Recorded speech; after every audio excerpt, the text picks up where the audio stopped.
Bienvenidos al mensaje de Dios de esta mañana. Quiero comenzar haciendo una pregunta. ¿Por qué estamos estudiando Nehemías? ¿Alguien sabe por qué? Sí, el tema es reconstruir, pero ¿por qué estudiamos Nehemías? Y asumo que muchas veces la respuesta es no tengo idea. No sé por qué estamos estudiando Nehemías.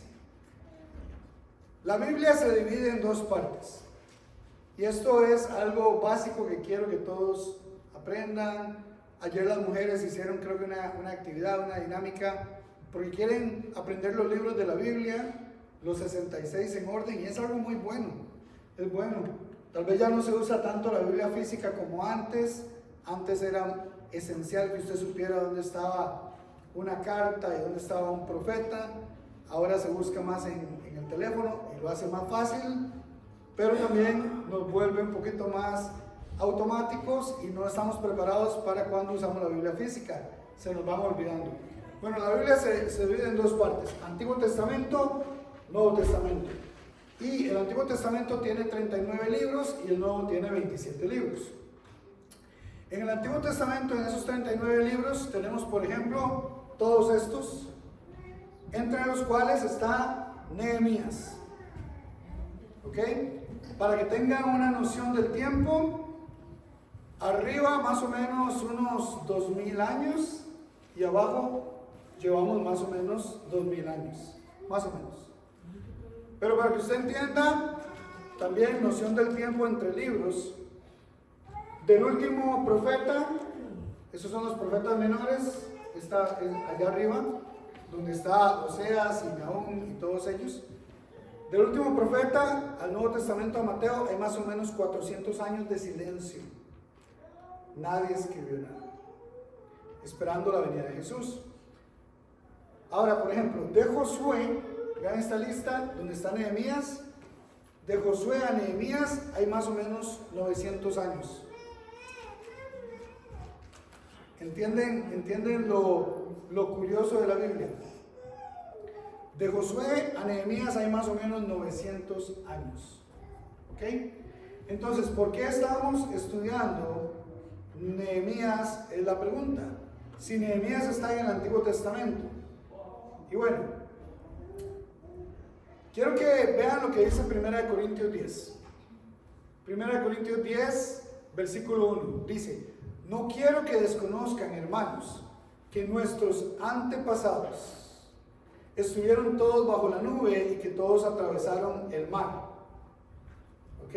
Estamos hablando de los primeros 5 libros de la Biblia, y entra Josué cuando sale el pueblo de Israel del mar y entra al desierto antes de Josué.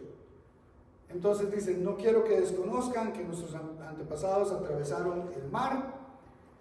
Estamos hablando de estos 5 libros: Génesis, Éxodo, Levítico, Números, Deuteronomio, que ayer las mujeres aprendieron algo que Catherine me contó, que se llama el Pentateuco. Penta significa 5. Los primeros 5 libros de la Biblia, escritos por Moisés, inspirados por Dios. Por ejemplo, en Génesis 1, Moisés no había nacido, nadie había nacido. Hasta después nació, o Dios creó a Adán, pero Moisés fue inspirado por Dios para escribir toda la historia. Okay. Estamos en Nehemías, como usted puede ver en el Antiguo Testamento, y yo les acabo de leer algo de 1 Corintios. Aquí está 1 y 2 Corintios, eso no es 12, es 1 y 2, 1 y 2 Corintios. Por ejemplo, después de que terminemos Nehemías, ¿qué vamos a estudiar? Vamos a estudiar, según lo que el liderazgo aquí ya decidió, vamos a estudiar 1 y 2 de Timoteo, Tito y Filemón. 4 cartas de Pablo que tienen que ver mucho con el liderazgo de la iglesia.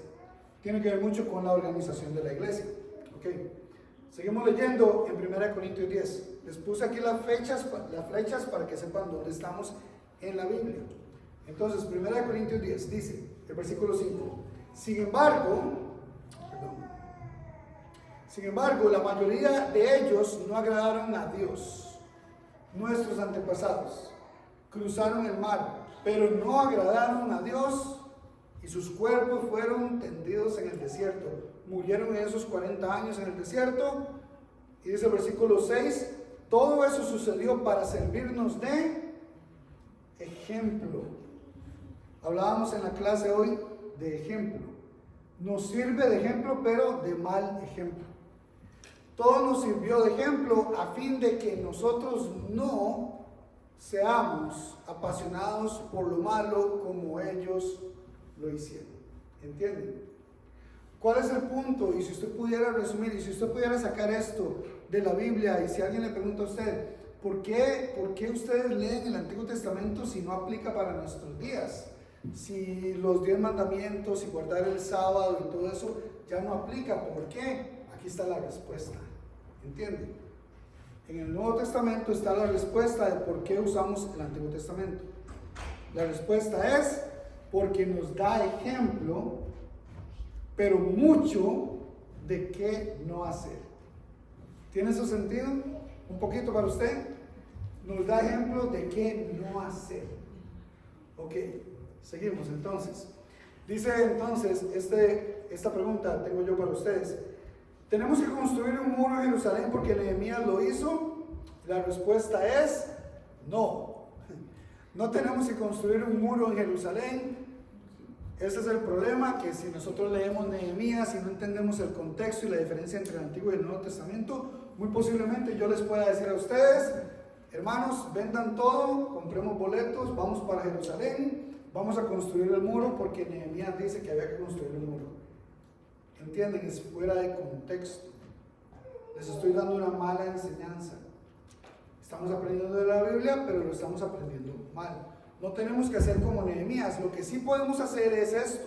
Sí podemos aprender de lo que leemos de Nehemías para reflexionar acerca de cómo estamos construyendo nuestra vida espiritual. Y eso es todo lo que hacemos. Hemos estado viendo Nehemías, ya llevamos 6 capítulos para ver cómo usted está construyendo su vida espiritual. Y todo lo que yo hago es tratar de agarrar el ejemplo de Nehemías y el muro y Jerusalén, Israel, Judá, todo eso, pero para su vida muy personal. ¿Entienden eso? Usted lo agarra y lo comprime todo en algo muy personal, muy suyo. Entonces, Nehemías por capítulo. Cada capítulo yo tengo una palabra clave. Aquí están las palabras claves. El muro tiene su líder, el cual es Nehemías. Se da cuenta de esto en el capítulo 1. Tiene su apoyo, el apoyo del rey, capítulo 2. Nehemías tiene su equipo de trabajo. En el capítulo 3 todo el mundo construye parte del muro. El capítulo 4, Nehemías y el muro tienen sus críticos, personas que critican el trabajo. En el capítulo 4.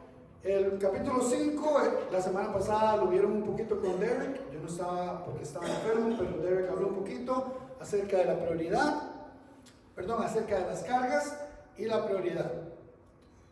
Hoy, el capítulo 7, el muro tiene su organización. Estar organizado es usualmente muy necesario. Esto para toda persona, incluso para los que no creen en Dios. Estar organizados es usualmente muy necesario. Usted lo necesita en su trabajo, lo necesita en su vida, en sus estudios. Si usted no está organizado, se va a demostrar que no está organizado y posiblemente aquellos que estudian, sus profesores, les van a decir, necesitas organizarte mejor. Si usted no está organizado financieramente, se va a demostrar en deudas, se va a demostrar en embargos y en otras cosas, y estas autoridades le van a decir, necesitaba organizarse mejor. Muchas esposas han tenido problemas con sus esposos porque los esposos no estaban bien organizados financieramente. En algunos momentos, financieramente, como hombres, hemos sido un desastre, hemos tirado la casa por la ventana, es una expresión que usamos en Costa Rica, hemos gastado más de la cuenta y eso crea y genera problemas. Muchas veces en las relaciones hay que organizarse mejor. Y en la vida espiritual también. El capítulo 7 voy a hacerlo muy breve. Voy a ir primero al versículo 1 y dice: una vez que se terminó la reconstrucción de la muralla, fueron colocadas sus puertas se nombraron porteros, cantores y levitas. Y eso me llama mucho la atención, hermanos, porque cuando nosotros hablamos de que todos cantamos aquí, por ejemplo, y decimos todos cantamos, en el Antiguo Testamento había lo que podríamos entender como un coro. Ahí está la palabra, cantores. Estaban los levitas, que era una de las tribus, que ellos eran los que ejercían el ministerio. Estaban los cantores, que eran los músicos y los cantores. Y también estaban los porteros para las puertas y cuidar del muro. Entonces lo que hace Nehemías es que comienza a organizar y pone a su hermano Hananí, que era un hombre fiel y temeroso, dice, temeroso de Dios como poco, lo puse a cargo de Jerusalén junto con Hananías, comandante de la ciudad. ¿Qué hizo aquí? Nehemías comenzó a organizar el pueblo. Y el versículo 73, después de toda la lista de nombres y cantidades de personas y el censo que hay, el último versículo del capítulo dice, al llegar el mes séptimo, los israelitas ya estaban establecidos en sus ciudades. Lo que entendemos hasta el momento de aquí en este capítulo 7 es que Nehemías organizó al pueblo y Nehemías organizó su liderazgo. Nehemías organizó su equipo de trabajo. Y nosotros podemos tener aplicación en eso, yo puedo tener un poquito de aplicación en eso, cómo organizo tal vez la iglesia, etc. Pero la pregunta para usted es esta: ¿tiene usted su vida organizada? Yo no sé si usted tiene su vida organizada, como dije, en finanzas, en su trabajo, en sus responsabilidades de la casa. Yo no sé usted cómo tiene su vida organizada. La pregunta es, ¿cómo tiene usted su vida espiritual organizada? A mí me da lástima cuando yo veo personas llegar a los pies del Señor, están muy emocionados, hermanos, pasa el tiempo. Y este es un punto clave. Se organizan en muchas áreas, pero en su vida espiritual no están organizados. Si usted no se organiza con su trabajo, ¿qué pasa? ¿Alguien puede responder? No tenga miedo de responder. ¿Qué pasa si usted no se organiza en su trabajo? Aquellos que tienen jefe, ¿qué pasa? Lo despiden, lo corren, correcto. Bueno, aquí nadie lo va a correr, no tenga miedo, nadie lo va a echar, nadie lo va a despedir de la iglesia. Pero muchas veces la gente que empieza una desorganización con su vida espiritual no macha lo que escucha y lo que lee, y comienza el conflicto, ese gran conflicto. Las personas muchas veces empiezan a dar pasos para atrás más bien y van dejando las cosas de Dios. Es muy importante tener una vida espiritual organizada, y tal vez usted necesita ayuda, porque tal vez hay cosas en su vida que incluso le pueden estar afectando, pero hermanos, yo les voy a decir, hay cosas en su vida que usted las puede usar como excusa para decir, esto me está afectando, no puedo estar organizado espiritualmente. Y Dios no va a aceptar esas excusas. Es la verdad. No podemos utilizar excusas para decir, no tengo mi vida espiritual organizada. Y el capítulo 8, entramos al capítulo 8, y esta es la palabra clave para mí. Una revisión.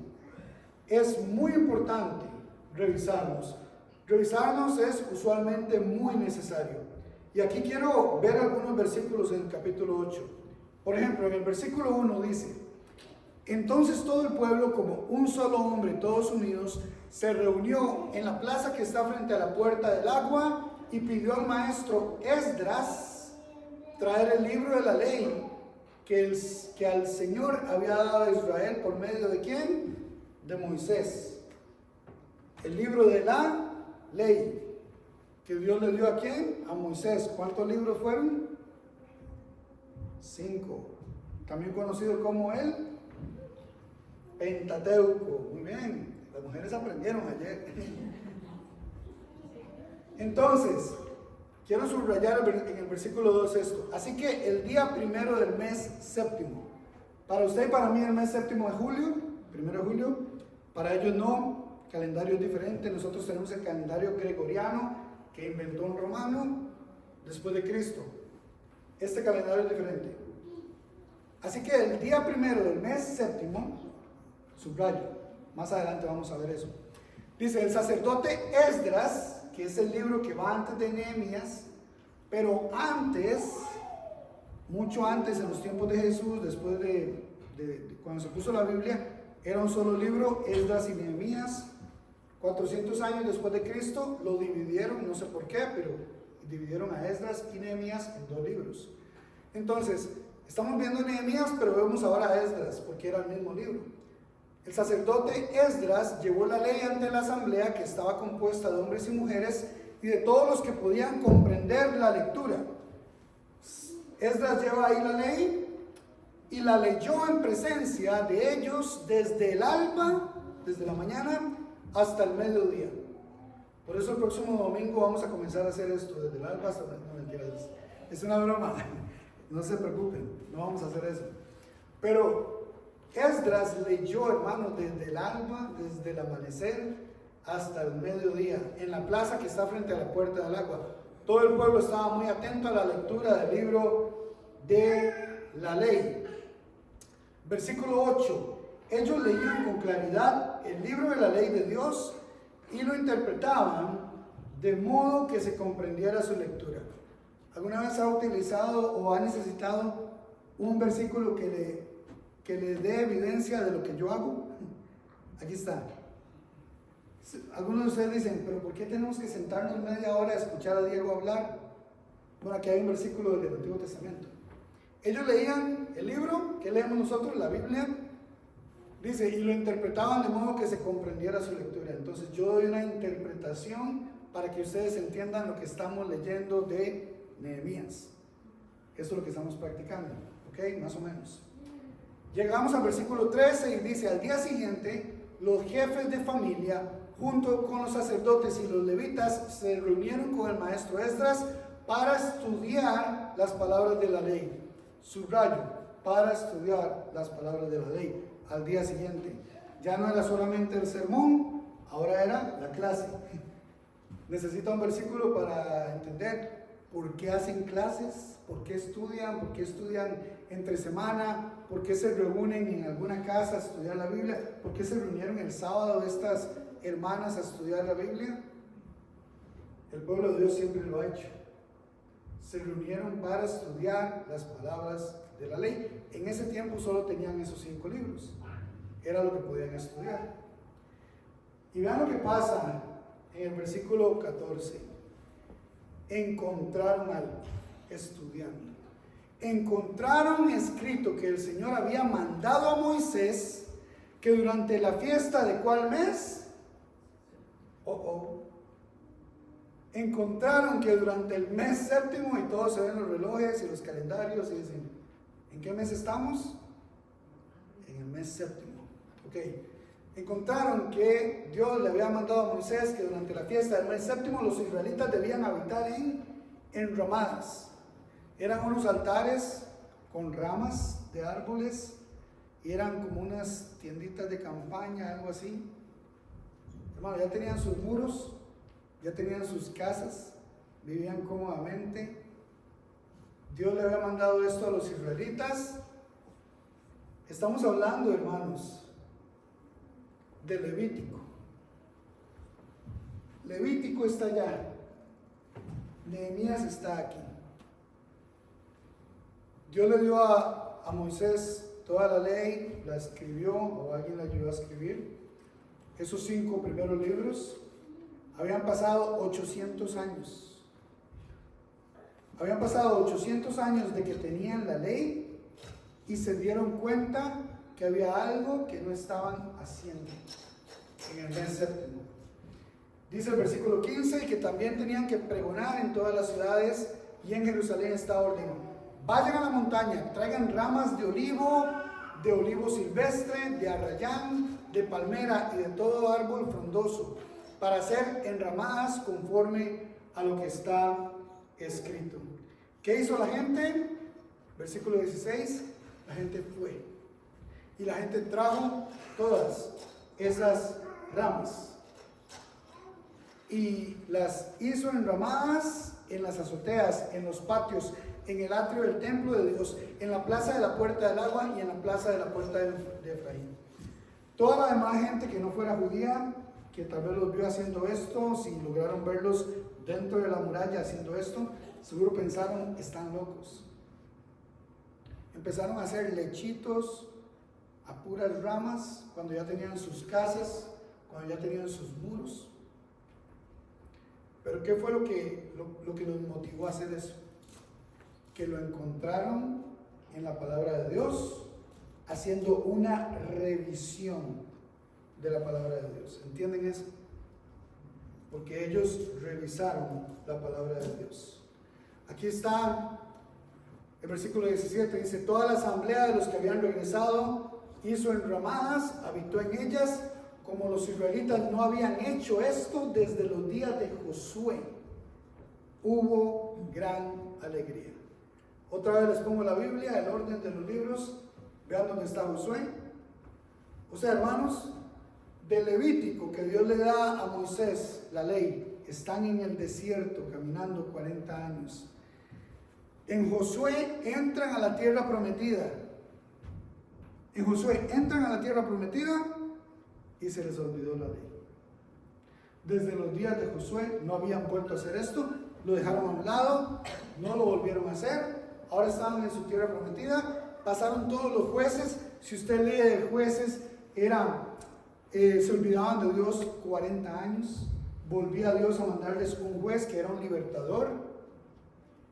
Por unos años estaban con Dios, otra vez se olvidaban de Dios, 40 años. Habían pasado 800 años, hermanos, desde Josué hasta Nehemías. Se les había olvidado la ley, no había quien les recordara. ¿Por qué estamos estudiando Nehemías? ¿Por qué? Dice el versículo 18: todos los días, desde el primero hasta el último, se leyó el libro de la ley de Dios. Celebraron la fiesta durante 7 días y en el día octavo hubo una asamblea según lo ordenado. Y me encanta esa frase al final: según lo ordenado. Hay cosas, hermanos, que aquí hacemos el domingo que no son porque a mí me gustan.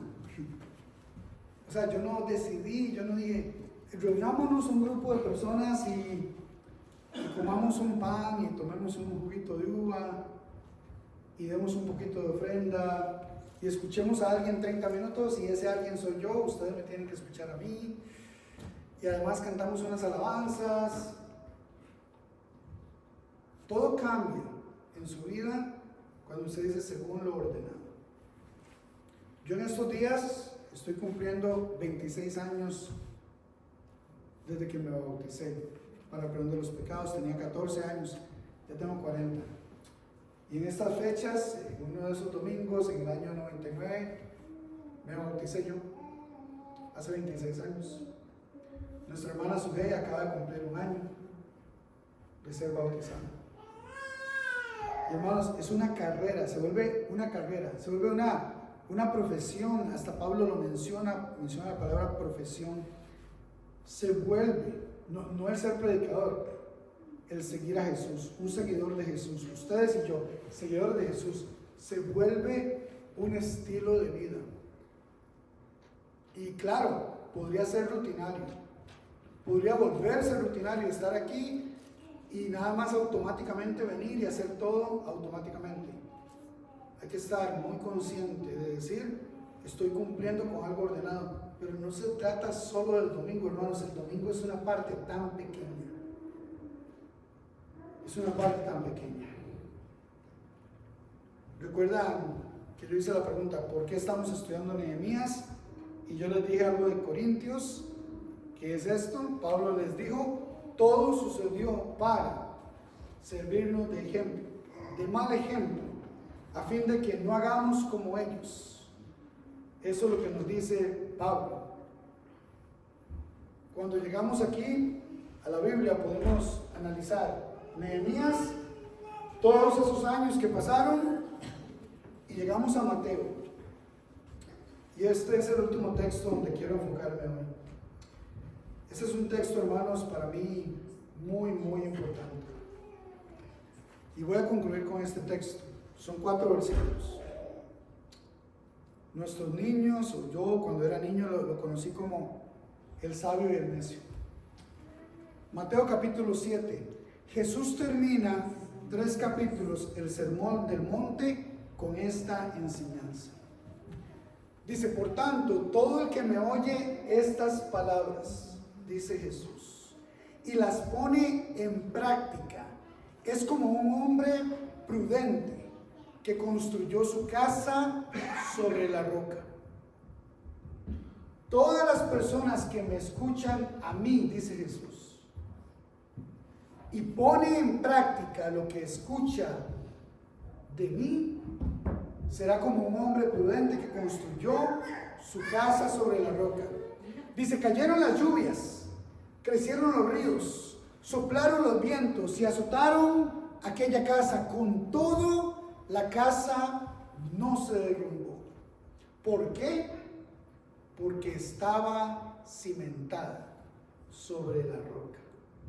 La roca es Jesús. Su vida tiene que estar cimentada sobre Jesús. Su vida debe estar organizada alrededor de Jesús. Y para eso es necesario que usted esté haciendo una revisión constante. Y yo espero que si usted está aquí hoy y usted quiere y usted viene a escuchar un mensaje, además de adorar a Dios, pero usted viene a escuchar un mensaje, yo espero que usted esté haciendo una revisión personal. El contraste, el versículo 26 dice, pero todo el que oye mis palabras y no las pone en práctica es como un hombre insensato, un hombre necio que construyó su casa sobre la arena. Nadie aquí haría eso. Nadie construiría una casa sobre arena. Bueno, eso creo yo. Yo no sé nada de construcción, pero no creo que nadie construya algo sobre la arena. No va a durar. Dice Jesús, cayeron las lluvias, crecieron los ríos, soplaron los vientos y azotaron aquella casa. Esta se derrumbó y fue grande su ruina. Hermanos y amigos, déjenme darle un consejo. Revise su vida. Utilice la palabra. Hay algo particular de las iglesias, y esta es una de ellas, que usted debe entender. La iglesia no puede hacer todo el trabajo por usted. Les voy a mostrar una fotografía. Esta fotografía es de un libro que estoy leyendo a Noah. Catherine y yo le leemos este libro, es Historias de la Biblia. Lo hemos terminado, lo hemos vuelto a empezar. Mi hijo tiene 4 años. El viernes, antes de dormir, como es ya de costumbre, leemos un par de páginas o algunas páginas. Y el viernes le leí esta historia de Abraham. Hermanos, y cómo Dios le dijo a Abraham que su descendencia iba a ser como las estrellas, que ni se podían contar, y Abraham ni siquiera tenía un solo hijo. Hermanos, le leo eso a mi hijo, hermanos, y ustedes no tienen idea la expresión de mi hijo. Estaba así como, siempre que le leo algo, le leo de Adán y Eva, el arca de Noé, todo lo que vamos leyendo poco a poco, y llegamos aquí, hermanos, y mi hijo está sorprendido, está wow. Hermanos, a veces leemos cosas en la Biblia. Cuando somos niños, cuando somos jóvenes, cuando empezamos nuestra vida cristiana, a veces reaccionamos así. ¡Wow! Y a veces se nos va perdiendo ese gusto, ese sentido. Hermanos, yo soy el papá de mi hijo Noah y por tanto yo soy el responsable de construir en él una casa muy fuerte sobre la roca. Ustedes aquí tienen una gran bendición. Tienen hermanas que se preparan grandemente. Catherine es la líder de ellas, de las maestras. Nuestros niños son una gran bendición. Yo amo a todos los niños aquí. Y hermanos, estos niños van aprendiendo poquito a poquito. A veces los traemos a las clases un domingo, media hora, a veces menos, a veces no reciben su clase. Es muy poquito lo que se les da. Y usted sabe que algo que me he dado cuenta de algunos niños, a veces los padres traemos a los niños y en ese poquito rato que los niños están estudiando la Biblia un domingo, a veces los niños aprenden más que nosotros. Y quiero hacer un llamado de atención a todos nosotros. Yo como hombre soy el responsable número 1 de la educación de mis hijos. La escuela, el colegio y la universidad no van a ser los responsables números 1 de la educación de mis hijos. ¿Entienden eso? Y lo mismo pasa en la iglesia.